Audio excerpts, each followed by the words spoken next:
Orleans Sports Show, this time a Saints at Bucks edition. We thank you very much for joining us here on WWL. I am Ross Jackson. This is Doug Mouton, and for the next 30 minutes, you are about to be entertained with the greatest sports talk you have ever heard. Thank you very much for being here. Doug, a lot to discuss going into this week, but obviously, you know where it's all going to start. Yeah, look, big promises, by the way. Yeah, look, the Saints and the Bucks, it matters a lot more to the Bucks than it does to the Saints. Sure. What's really important for the Saints right now is obviously the future. Yeah. And I want to start with Tyler Shuck, the quarterback. And there are two questions around Tyler Shuck right now, and they're sort of the same, but a little different. Yeah. Have we seen enough from Tyler Shuck so far to say that the Saints are not going to make a big investment in the offseason in a quarterback, and he's the guy going into 26? And the two parts are, do you think Kellen Moore believes that? Will the Saints go with him? And then should they go with him? What's your opinion? Yeah. Two very different questions. Yeah, so I don't think that we've seen enough yet to crown him the 2026 guy. We haven't, or Kellen Moore I'm hasn't? saying we first. We have not seen enough. And I don't know, and I'm going to extend that answer to Kellen Moore. I don't know if Kellen Moore has seen enough yet either. It's not because I think that Tyler Shuck has done anything negative. No. It's just that, like, you still have 5 games left. Yes. To say that you've seen enough now is to ignore the opportunity that's ahead to get an evaluation. And I think that that's very much the way that I would expect Kellen Moore and the Saints to look at it. And I would agree with that, although it sure seems like the road we're going on says that he's going to be the guy next year. And I would say, if I had to guess right now, I would say I think probably he should be. Yeah, I think I've seen enough to think probably my mind could be changed in the final 5. But I think so. Yeah, that would be the best case scenario for New Orleans, too. Best go case. into the draft knowing that you have the quarterback for 2026, invest around him. That's a good place to be. Because you need a lot of other stuff. All right, let me show you what's on the menu tonight on this edition of the Ultimate New Orleans Sports Show. We're going to be drinking, not so much eating, which is probably a good thing, but we are going to be drinking on this show. On the large plates, we will talk Tyler Shuck, and we're going to talk it with our guest. We're going to go in depth and on Kellen Moore. Are we losing confidence at all in Kellen Moore at this point? And then the small plates. Yeah, we'll take a look over the defensive side, which has been an absolute revelation for New Orleans this season. Danny Stutzman right here, the Young Cats, and the way that they have had an impact. Well, of course, Chase Young and this New Orleans Saints defense have been very impressive, but especially since he's gotten back in this lineup. Yeah, no question. I wanted to put these numbers up just so you could see the last 6 weeks what the Saints defense has done. They're 4th best in the NFL in passing yards allowed and 5th best overall in total defense. And I say that because that does affect greatly what you do in the offseason, and we're going to talk about that. How close is the defense? Our dinner guest tonight, our favorites of all time, Catherine Terrell from ESPN does a great job. Seth Lewis from here at WWL. And Ross, I'm making the drink. It's a very fall-inspired apple brandy classic. Ooh. Not really a classic, sort of a new drink, but it's delicious. It's called Fall from the Tree, very apple-forward. And the game this week, the Tampa Bay Bucks, I said it means a lot more to them. It does. The Bucks 7-5. They're only a half game up in the NFC South. They're the 4th seeds in the NFC, but they're only 2 games from the number 1 seed. NFC is so contested right now. So contested. It's a noon kickoff, a game you can only see here on Channel 4. And yes, the Bucks are 8.5-point favorites right now for this game. Yes. Okay, going back to Kellen Moore. Yeah. Where do you stand with Kellen Moore? Are you still cutting him slack, or are you maybe starting to say, okay, we got to see more out of your offensive decision making? I think the latter is fair. Let me start there. Very I fair. think that it's very fair to say, hey, you're the offensive genius. Where's the genius of the offense, right? Like there's some element of that for sure. However, I am cutting him slack because he inherited someone else's offensive personnel. You look at the starters from week 1 last year, the starters from week 1 this year, minus a couple of spots, 3. Same roster.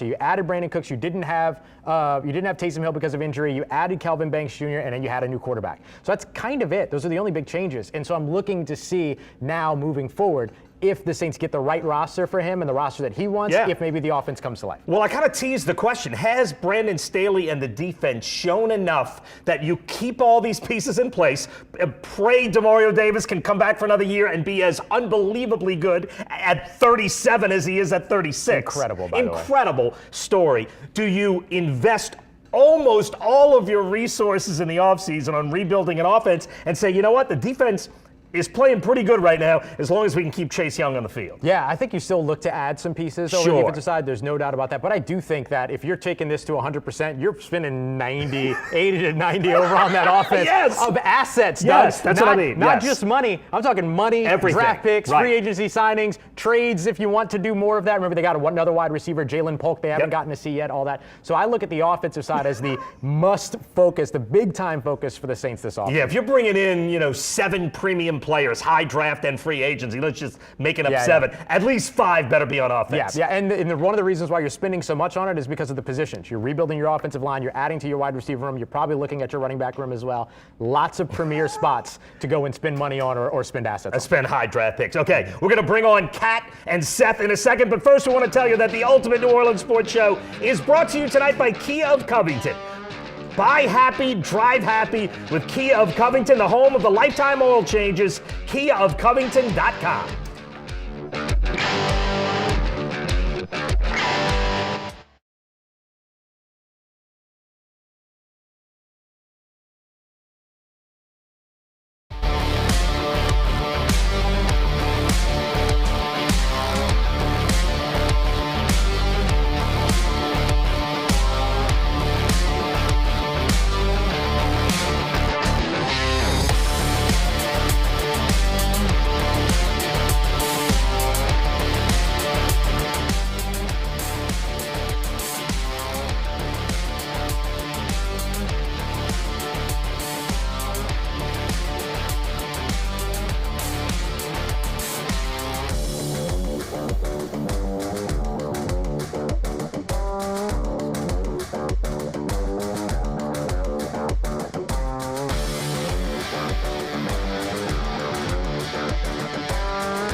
And welcome back to the Ultimate New Orleans Sports Show. Our guests are here. First of all, Catherine Terrell does a great job covering the Saints for ESPN, and Seth Lewis, who does a great job covering everything for us here at WWL TV. Thank you both for being here. Kat, I want to start with you. We were just talking about Tyler Shuck. I'm going to ask you the same question, 2 parts. Have you seen enough from Tyler Shuck to say that he's the guy for 2026? And do you think Kellen Moore has seen enough to say that he's the guy for 2026? I was actually thinking about this. I was driving over here. This is what we think about in our spare time. Football in my spare time.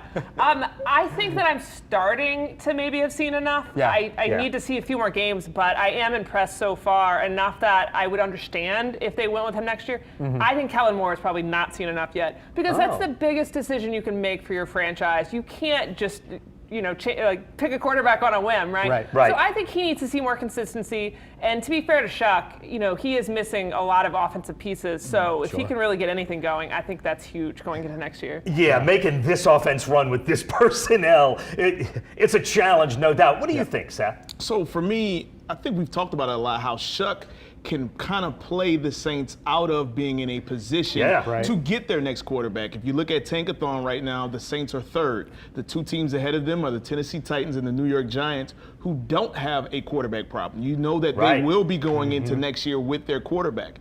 And so I think that, especially when you play the Titans coming up, when you play the Jets, there's going to be some opportunities for him to, and I would agree with Kat. I've been impressed with how he's looked so far, but I still think that there's more before you can say he's the starter in 2026. Yeah, I think that makes a ton of sense. And to Kat's point, not only, if you're Kellen Moore, not only are you picking your quarterback, you're tying yourself to that quarterback. Yeah. Right? Like that's your legacy right there. That's often what we talk about with these new head coaches is the head coach and then the quarterback that he brings in, those guys are tied together. And sometimes coaches only get one. They get one chance sometimes. Yeah, I mean, you got to win to get a second quarterback.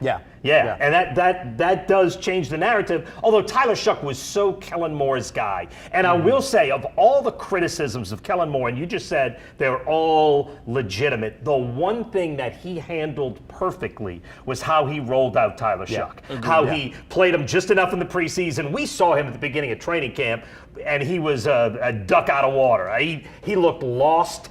He was holding the ball forever. Ducks are usually okay. No, I know. Is that the ball was Fish out of water. Fish out of water. No, you're right. Ducks are good out of water. Ducks are typically okay out of water. They're a little grumpy. I understood the analogy. Me and Jamie have to always stay away from cliches. We get them wrong every time. He was waddling. He was waddling. There we go. Yes, but look, the way he gave him the long leeway to watch and play with the scout team. By the time Tyler Shuck played, he was a different guy than we saw in training camp, and he's looked better. Yeah, big time. Is that one of the best things that you've seen from Kellen Moore is the handling of player development? I thought he handled it really well, and just like you said, Doug, at the beginning of training camp, he really was far behind Spencer Rattler, which was, I understood that. Rattler had a full year in that system.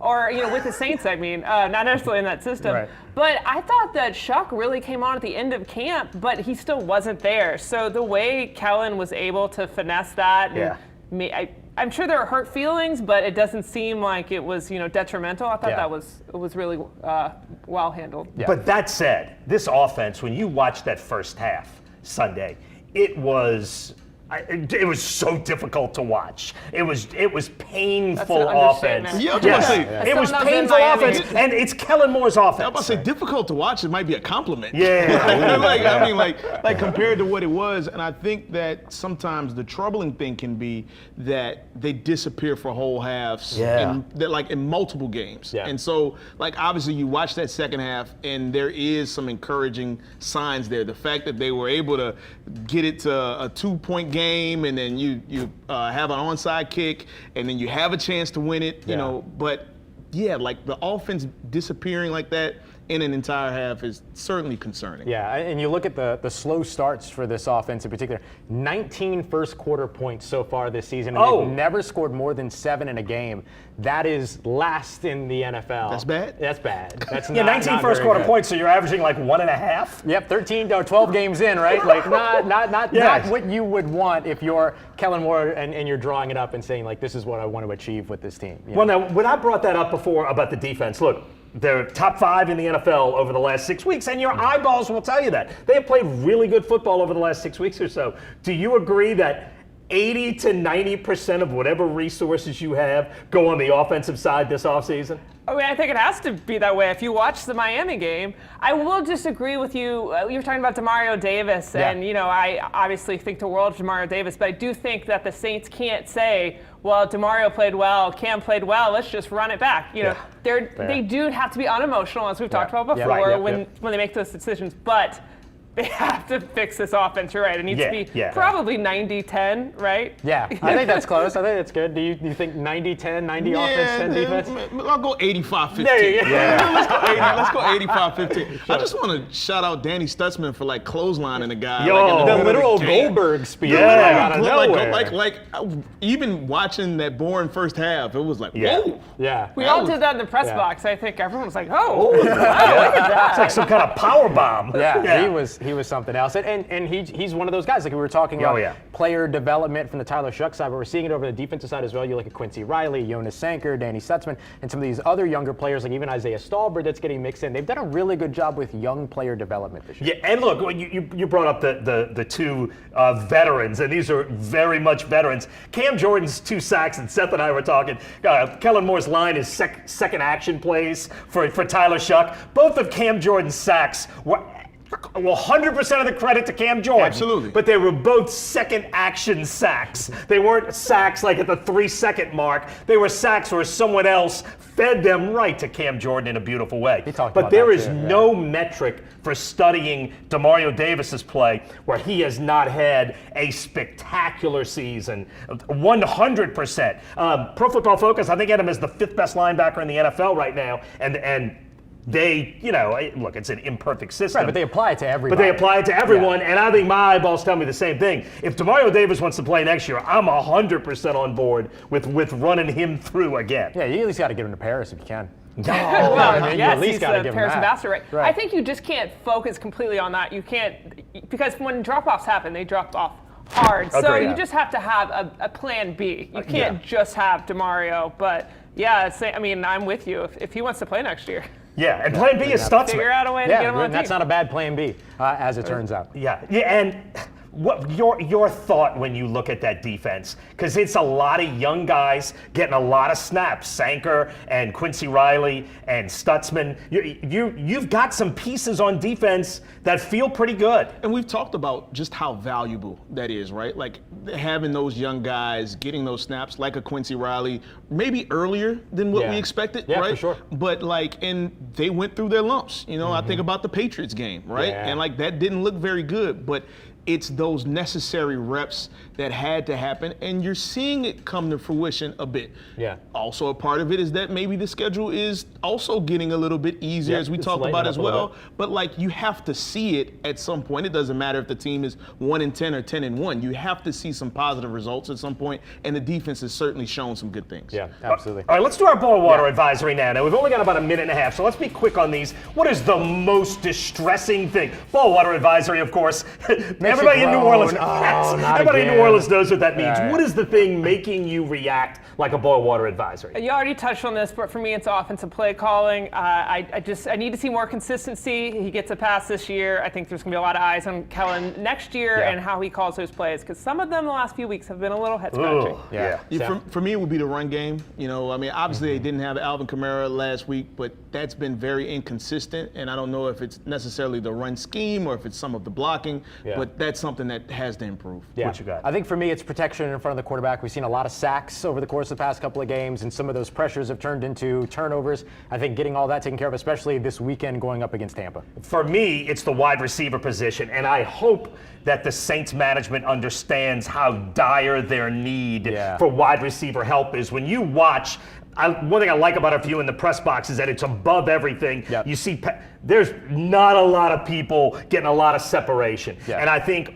Vele and Olave will be way better players with a number one to take the main coverage, and they can play around them. Yeah. I hope they understand how desperate that position is. All right, when we come back, you know what time it is? Last call! I do want to say tonight we have got a 1-hour live Ultimate New Orleans sports show, and on this show, the only way you can see the second half hour is by joining us on the live stream. That's WWL Plus. So go ahead and switch over right now. You just download the app for your TV and watch for free.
All right, everybody, welcome back to the Ultimate New Orleans Sports Show. It is now time for the last call. That is where we make a drink and give a think. This will be an opportunity for us to make our cocktail and then give kind of our final thoughts for the show. Doug, you're on the cocktail today. What you got for us? This is one of the traditional Mouton Christmas cocktails. Ooh, okay. And it's a beautiful fall cocktail. It's called Fall from the Tree, but what we call it the Mouton House is the Johnny Appleseed. All right, it stores apple brandy. You can make brandy from any fruit. Apple brandy is sort of the Waffle House of liquors. Okay. It's amazing and cheap. Yes, I love apple brandy, but it is like the lowbrow alcohol of choice.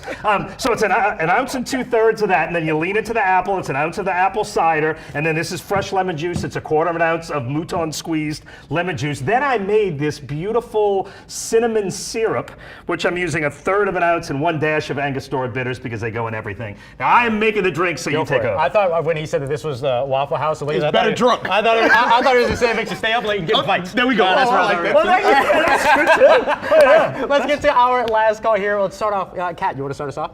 All right, so it's almost Christmas, so I will say what I'm thankful for Love in that. a season that has been a little tough.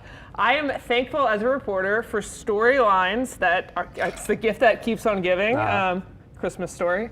Not a Christmas story, No, Christmas Christmas vacation. vacation, right. Vacation. Oh, that's Like a so duck. shame. So shame. Is something about a duck? I'm thankful, one, for Charlie Smith, who has been the Yes. best story of the week. If you saw those videos from Ireland, just a man. whole pub cheering for him, and they did get free drinks if he made a kick. So that's probably why they were cheering that so helps. much. It helps. The pub gave out 144 free drinks. Wow. But it's so cool to see him inspire an entire country. Just all these kids that are watching him that might want to, play American football. Yeah. And also I'm thankful for players like Cam Jordan and Demario Davis that I get to watch them continue to play at a high level all these years later. I think that's pretty cool. 144. Wait, 144 free drinks? 144 at the time we talked to him after the game. That's So awesome. it could have gotten bigger. I like Charlie Smith even more. If these drinks are good enough, you might tie them tonight alone. Seth, what do you think? So first, I want to give a shout out. Yeah. Actually, to my sister Gab, who made the Forbes 30 Under 30 list let's go. earlier today. So That's She's the superstar. That's She's really- the superstar in the She is family. the I'm superstar in the sorry. family. Yes, I'm that's sorry. 100%. And then for my take, man, South Louisiana was the center of college football this weekend. Not only obviously Lane Kiffin coming to LSU, the hottest candidate, and LSU got their guy, but also Tulane then going and Florida with John Sumrall. And so, I mean, it's been very interesting. There's been a lot going on. Marshall Faulk going to Southern, a New Orleans native. So, I mean, a lot of really exciting things happening in college football, and it could continue on Friday if Tulane wins the American and then clinches their spot in the college football playoffs. Exciting times. That would be big. All right, I'm almost done, Ross. So why don't you perfect. finish while I finish these? So I'll roll into mine here. Mine is similar to Kat's. I want to go with a positive storyline around New Orleans. So we're going to highlight Devon Vele. This is a guy that we've been waiting for a long time to see, first of all, get his opportunity and then take advantage of that opportunity. He became the first New Orleans Saints wide receiver to catch 100% of his passes in a game where he was targeted at least 7 times. Since Michael Thomas. Now, I'm not saying that he's Michael Thomas. Let's not get too excited. You already said it. But I didn't say that. But I mean, that's the kind of receiver that this team has needed. It was great to see him fill that kind of a role and then have kind of this breakout game. All right, let's take a sip. Tell me what you think. All right. Well, Well, first, cheers. Who are we toasting? Cheers to you. Oh, Thanks for being to here the with New us. Orleans And sports happy fan who's had to holidays. endure this football season. I'm so sorry. We're so sorry. Oh, that's really That's great, good. Doug. That is good. All right, I'm going last.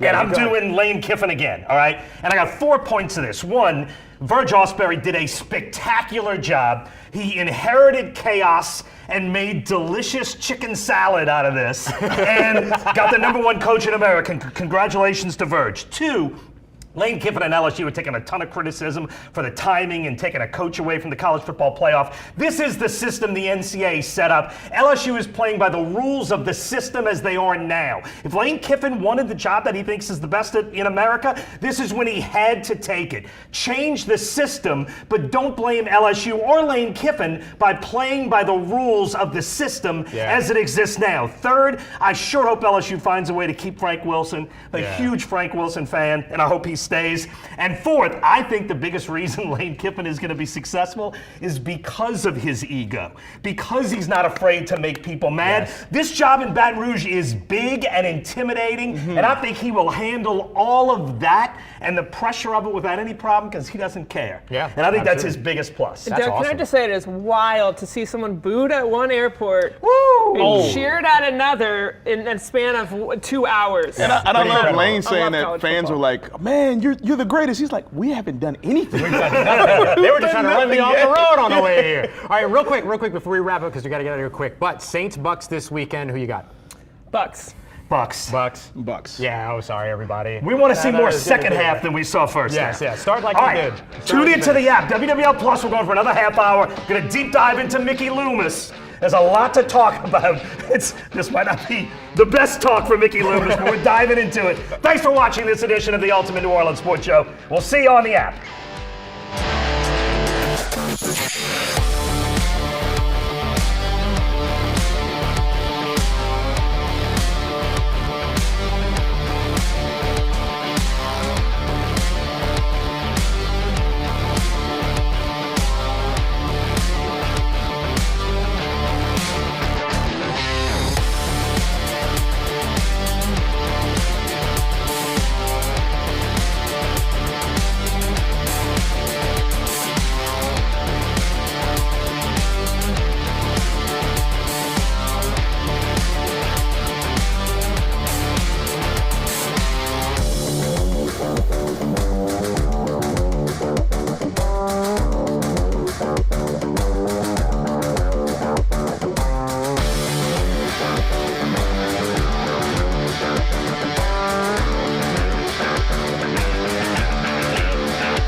Allen Sports Show, this time the nightcap. Thank you very much for hanging out with us. If you were catching us live or you're catching us now, we thank you very much for being here. I am Ross Jackson. Sports Director Doug Mouton is here, and our wonderful guests, Catherine Terrell of ESPN and Seth Lewis from right here at WWL. Okay, look, now we've got a few minutes. Let's deep dive.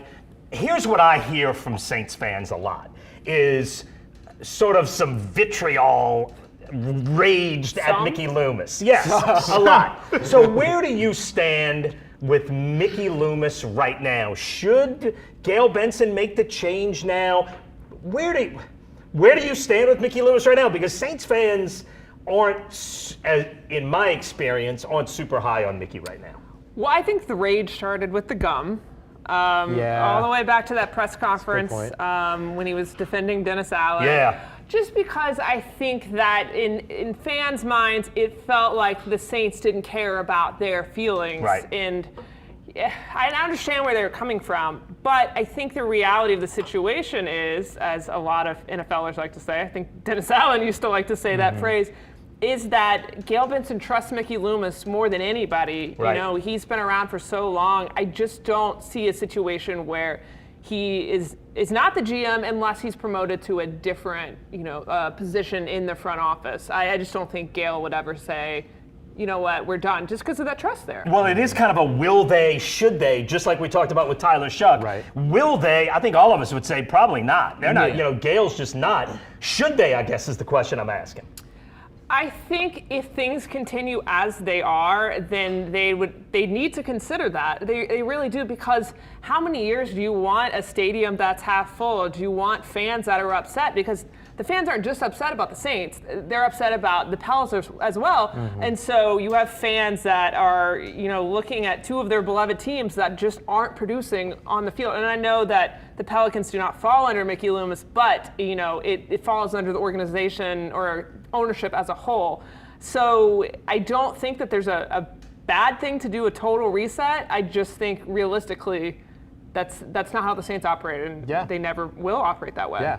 I'm gonna jump in because I think I look at this maybe a little bit differently, in that I think, let's say that next year doesn't go well. Not only do I think in that case the Saints should consider a change at general manager, I think they would do it. Yeah. I don't subscribe to the idea that I agree with the trust, right? But to the idea of that they never will, that they would never do it, I don't think so. And the reason why I say this is because, like, Gail Benson, like from everything that we understand, she was the reason why Dennis Allen was out.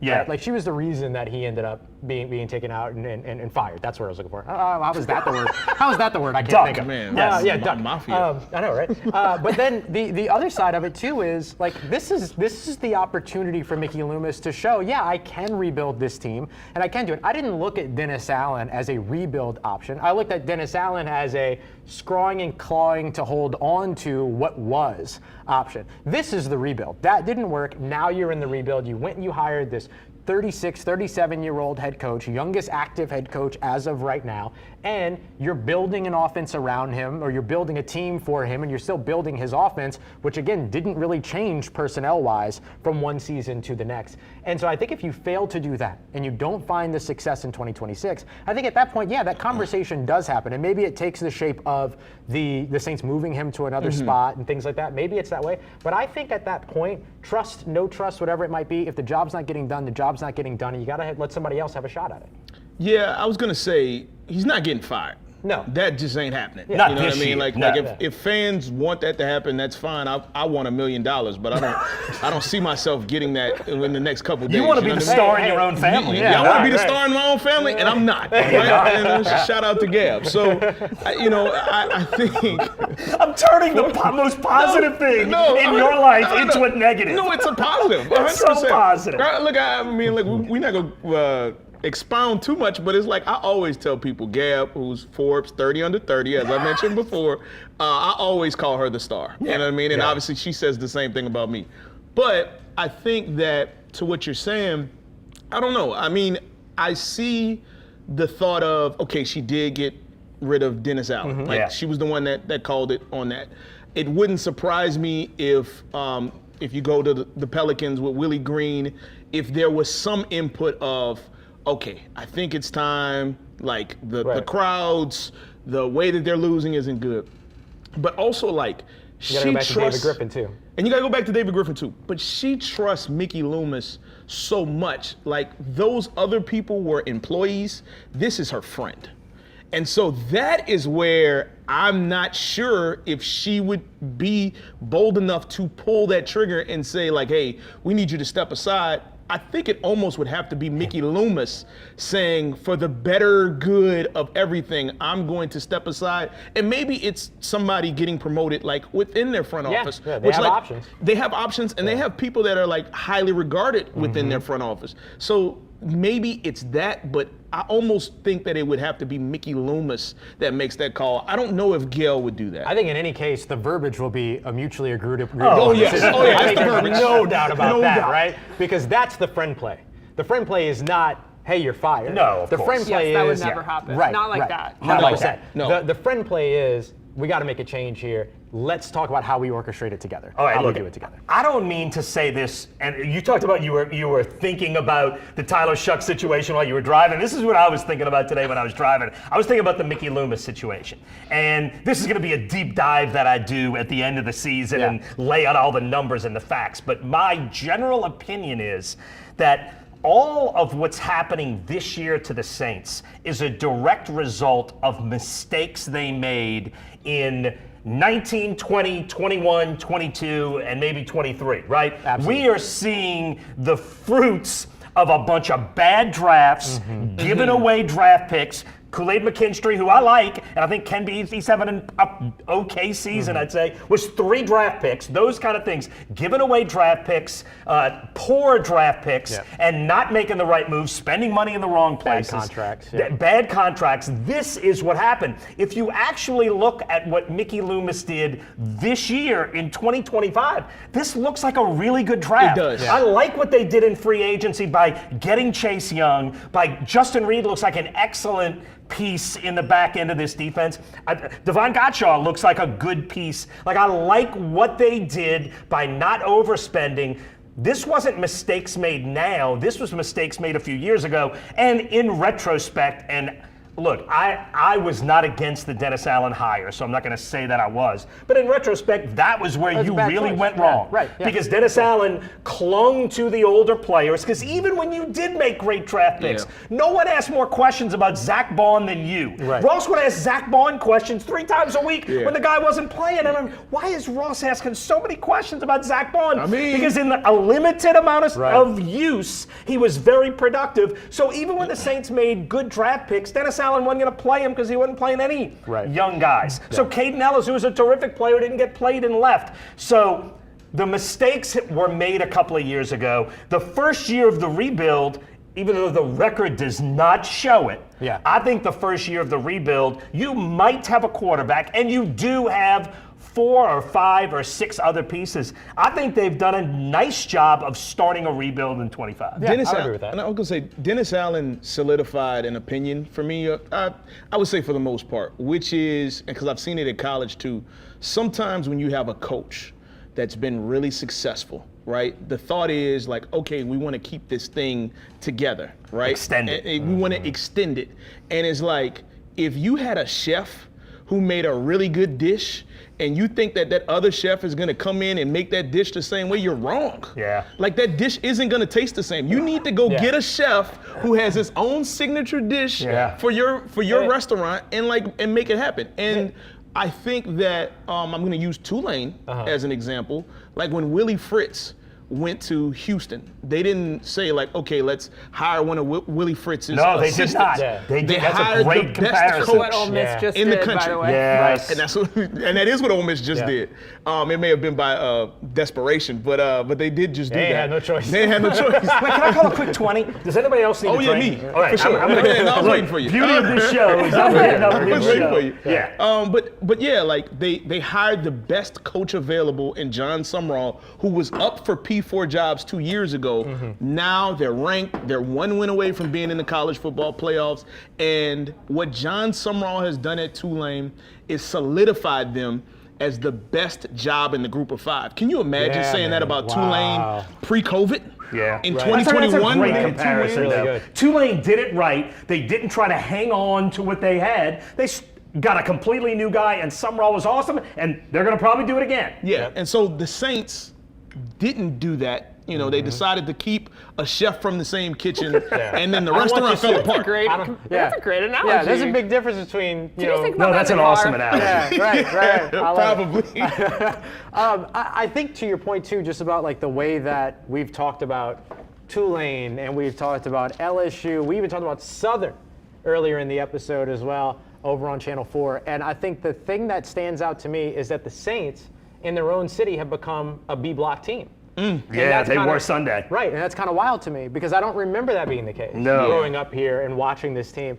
And even going back to the 2019 national championship run for LSU, what the Saints were doing was still important. Yeah, the Saints were in the playoffs. Yeah, and so right now, playoffs. And so I think that when you look at where the Saints are right now, and one of the reasons why I do think that, like, look, if they come down to it and they do need to make a change, they will do it, is because of exactly what you talked about, connected with this. You don't want the half-empty stadiums, but you also can't rely on previous success anymore. You were great from 2006 to 2020. Since 2020, you got a 40% win percentage. You ain't cooking with that. You ain't cooking with that. We don't have a Hall of Fame quarterback to bail you out. Yeah, that's right. That too. And a Hall of Fame That head coach. smooths over so many issues.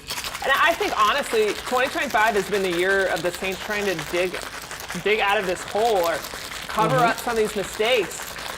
They went to Cam Jordan, and he took a huge pay cut from the $12.5 million to $6 million with incentives. Massive. Before Tyrann Mathieu retired, they went to him, and he took a pay cut. Taysom Hill redid his contract. I think that they got bailed out with the Derek Carr situation, and now that's looking a little better this year and next year, and salary cap wise. So it was a lot of, we got to fix all of these things. We have to undo these things that we did so that we can be set up better for the future. And next year is the real year that if you don't produce, people are going to be saying, well, what was it all for? Right. You know? That's right. Because right now you're digging yourself out of the hole that you created. Right? Exactly. You are fixing the mistakes that you made I keep saying this, of being emotional, of holding on to people, because in the NFL, it just doesn't really work to hold on to things because players get older, they get more expensive. I mean, it doesn't get easier, it just gets harder. And you know, it's funny, I think that when they were winning, that was probably something that was a good card in their favor. Oh, yeah. You know what I mean? 100%. Because, like, if you're a free agent or if you're somebody that is, like, maybe seeking to go to another team by trade, you know that, like, okay, if I go to the Saints and if I perform well, then I know that they're not going to discard me, opposite of, like, what the Patriots did. You know what I mean? Like, the Patriots would get rid of guys early. Like, they would still have another Pro Bowl season or two, and then maybe they would fall off of a cliff. The Saints are the exact opposite. And so when they were winning, that was a good thing. But when you're losing and you're still holding on to those sentimental values, like, there's just a point where you need leadership, right? You can't just have like a bunch of college kids in the locker room, essentially. But, like, there is a time where it's like, okay, we thank you for everything that you've done. You're a Saints Hall of Famer. You're a Ring of Honor member, whoever you are. But legend of the game next legend year. of the game next year. Yeah, a lot of legends of the game. Some of the legends I got to look up. Wait. I do think too, like to your point, just about the way that's structured, like looking at the free agency additions from this past year, there were some guys that were really nice, Justin Reed, Devon Godshaw, but it stands out to me that the biggest additions or free agency moves were either guys that were already here or guys that were from Louisiana. Absolutely. Right? Absolutely. And I love that, but also, it is telling. But there also were some head-scratching decisions, like re-signing Brandon Cooks. And then you had to fix that mistake with the contract because Brandon Cooks was great for the Saints his first time around. He's had a great career, but he was coming off a knee injury.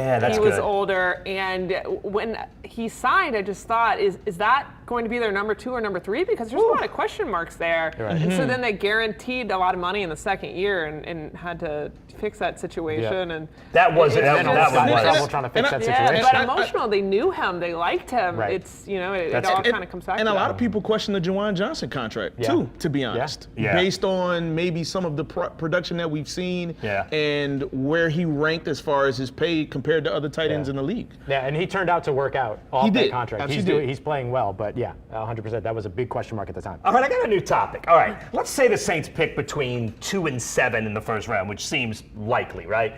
in the first, let's just say the positions, the talent is equal among these positions. What becomes your first priority? Where do you draft first? If there is an equally good guy at every spot, where do you hit first? See, that all comes down to the quarterback, right? Yeah. Is it a quarterback? But if today- it's not, to today me, if we're taking the quarterback out of the equation, I would say wide receiver. Yeah, makes sense. Yeah, see, for me, I was going to say wide receiver because if I had to go off of just what we've seen so far, and let's just say they were at number 3, like they are right now in the Tankathon, that probably means that there's a team trading up to get whoever the number 1 quarterback is in the draft class, which ironically, can you, like, before the season, what happened? What happened? What happened? We were talking about like 6 or 7 guys being first rounders, and then now I don't know if it's Mendoza from Indiana or whoever it is. Dante Moore from Oregon. Man, every time I see somebody on a list, with all due respect to them, because they may end up being a quarterback in New Orleans. Yeah. Right. All due respect. With all due Just respect. don't worry about this. Just don't worry about this. Just don't worry about this. But like when I see some of the names that come up, I'm like, ew. Especially Compared to what it was. Like, I mean, like, we were talking about yeah. Drew Aller, and we were talking about Nuss, and we were talking about Cade Klubnik, and we were talking about Lenore Sellers. Yep. I have a friend of mine who texts me every time Lenore Sellers plays and says, hey, I just want to remind you about what I think about Lenore Sellers. And I'm not going to even tell you I'm not going to fill in the blank. But No, he's we like, get it. Hey, Lenore Sellers, still out. I'm super curious what you will say. And probably not interior offensive line, just because you don't take that at 3 or 4, I'm right? gonna say, I'm gonna tell you right now, I do not care. I do not care what the position is next to the player. You do not. Could not care less. Now, obviously, there's a limit to that, right? You're not drafting a kicker, you're not drafting a punter, you're not drafting interior offensive line. Saints that have early. drafted a But- punter in the first round before. I know. Just want to bring that That up. is true. Although But he that- was a kicker punter when they drafted him. That he was sounds the good. guy. Well, That's no, a- look, he was the guy to get his Russell Erkslavin we're All I'm talking saying about. is his name is not on Was that that wall 79?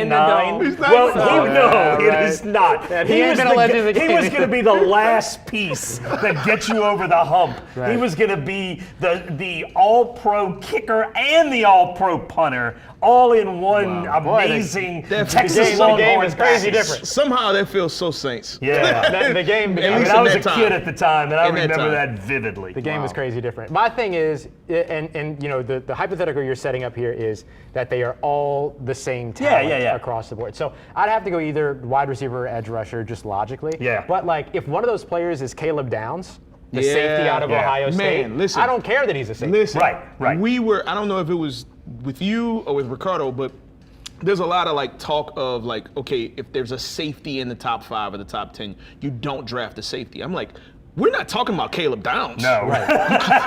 You can't be talking about Caleb Downs, because Yeah. if that dude is available, that like, I mean, you ain't talking about a safety, you're talking about the safety in that situation. like okay, most cases, but like if Kyle Hamilton is on the board, you take You Kyle take the guy. Hamilton. Right, What are we right, talking about? right. So like, and this is a team that like they can't be like, oh, well, we don't want that guy. Yeah, because Like, we're okay at it. No, you're no, not. no, no, no. You're not. You And pick so- best available. But the logical part is premier position wide receiver. Premier That's what that position, makes yeah. sense. You get edge rusher, they could Give me certainly use Arvell another Reese one. all day long out of Man. Ohio State. That's Premier Yes. position. That's Premier a Kellen position. Mooreism. It is. And they I said it already first. talking I said it like first. him. I've been saying it forever. And it's funny how as soon as Chase Young came back, all of the pass rushing numbers Bingo. got better for everyone, just Yeah. because he's going to take all of the attention. Yeah. So everything got better, but edge rusher I think is still on the table. Another signing that's worked.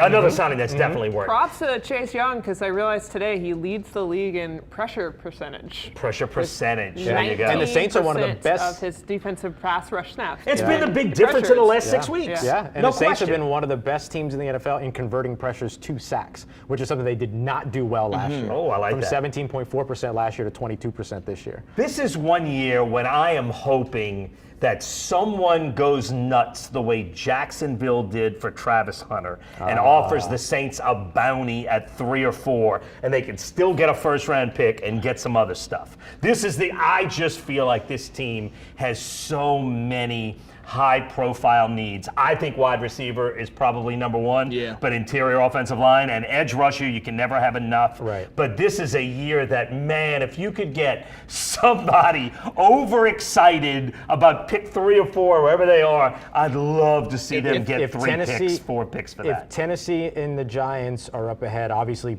teams are going to be calling them to go up and get that quarterback. Yeah. But if they love the prospects at the top, like most of us love those prospects at the top, and all of a sudden the New York Jets at 7 and I think 24 pick up the phone and call you and say, we got 2. Yes. And they need a quarterback. Yes. There's an opportunity. We'll give you now, 7 and 24. 100% yeah. in. It's nearly been 20 years. 2007 is the last time that they traded back, if I remember that correctly. I think that was the Roman. Yeah. No, the Roman Harper year was the year before that, and then after that they traded back one time.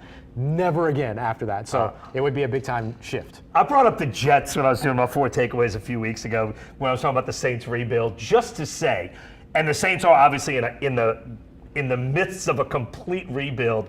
Just because you rebuild doesn't mean there's going to be playoffs on the other end. Right. The Jets have been rebuilding since 1969 when Joe Namath won them a Super Bowl. And they have been in a perpetual rebuild. And I can't remember the number now, but it's like 7 quarterbacks, either in the first or second round since then. I think of the Chad Penningtons. And none of them got them where they want to go. So just because you're doing doesn't mean you're going to get there. But yes. And Chad Pennington was elite compared to that list. Wasn't he the guy that hit a reporter with a football in training camp one year or something like that? I can't even remember. Was that Chad Pennington? I can't remember. It was like by accident. He sailed one out of bounds. If it comes to mind, I mean, I would assume you're right. Yeah, I don't know. All right, look, we got about 6 minutes left.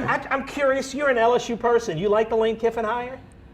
I just think that we're sitting here 5 years from now talking about how Lane Kiffin left LSU for another school.